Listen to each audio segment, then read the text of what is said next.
మంచిర్యాల జిల్లా కాళేశ్వరంలో సరస్వతి పుష్కరాల సందర్భంగా పెద్దపల్లి ఎంపీ వంశీకృష్ణ పట్ల ప్రోటోకాల్ పాటించలేదని ఆందోళన చేశారు దళిత సంఘాల నేతలు. బెల్లంపల్లి అంబేద్కర్ చౌరస్తా పంకదళిత సంఘాల ఐక్యవేదిక నాయకుల ఆధ్వర్యంలో నల్ల బ్యాడ్జీలు ధరించి నిరసన తెలిపారు. ప్రోటోకాల్ పాటించిన వారిపై ఎస్సీ ఎస్టీ కేసు నమోదు చేయాలని డిమాండ్ చేశారు దళిత సంఘాల నేతలు. పెద్దపల్లి జిల్లాలో మరి కాళేశ్వరంలో నిర్వహిస్తున్న మరి ఆ పుష్కరాలు మరి అందరం కూడా ఆహ్వానిస్తూ ఉన్నాం.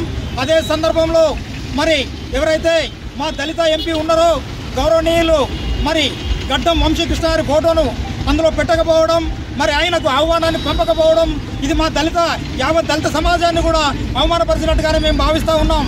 ముఖ్యంగా ఏదైతే ఈ పుష్కరాలు ఉన్నాయో ఈ పుష్కరాలు ఆగ్రవర్ణ బ్రాహ్మణ మనువాదం మీద నడుస్తున్నాయని మేము ఈ సందర్భంగా ఆక్షేపిస్తున్నాం. ప్రభుత్వం ఇంత పెద్దన ఏర్పాటు చేసినటువంటి పుష్కరాలలో గౌరవ ఎంపీ గారి ఫోటో లేకపోవడం, దీనికి మించిన సిగ్గుచేటు మరొకటి లేదు. ఇవాళ రాష్ట్ర ప్రభుత్వం ఇవాళ దీన్ని పెద్ద కోణంలో చూడాల్సిన అవసరం ఉంది. యావత్ దళిత సమాజం సిగ్గు తలదించుకునేలా ఇవాళ ఫ్లెక్సీల ఫోటో పెట్టుకోవడం ఇవాళ మేము తెలంగాణ దళిత సంఘాల నుంచి ఖండిస్తూ ఉన్నాం.